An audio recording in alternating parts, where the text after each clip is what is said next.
Operation එකක් නියමටම කරා පොඩි ප්‍රශ්නයක් තියෙනවා ලෙඩා මල. ඊට පස්සේ විභාගෙන් ලියලා ගෙදර ඇවිල්ලා කියනවා අම්මේ මම ලිව්වා කොහමද දන්නවද පේපර් එක පට්ට ලේසි මගේ පේපර් එකෙන් රැස් විහිදුණා. මන් දන්නවනේ දැන් කෙලින්ම මට අම්මේ මේ ලකුණු මේ 98ක් නම් ෂුවර්. මොකද ලකුණු දෙකක් ඕනනම් කපයි මගේ අතකුරු කැතයිනේ. නැත්තම් 98ක් ෂුවර්. ආයි කිසි ප්‍රශ්නයක් නැහැ. හැබැයි ලකුණු එනවා. එතකොට අම්මා අහනවා කොහොමද පුතේ? ඒක තමයි අම්මේ. කීයද? 18යි.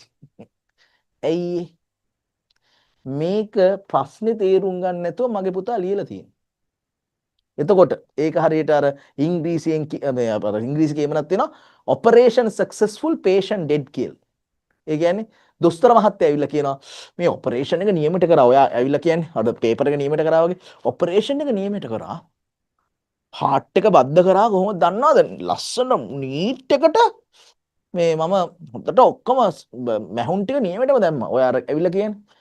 ඊට පස්සේ අම්මා අහනවා කීයද ලකුණු? 18යි. ඒ වගේ දොස්තර මහත්තයා කියනවා ඔපරේෂන් එකක් නියමයටම කරා පොඩි ප්‍රශ්නයක් තියෙනවා ලෙඩා මල.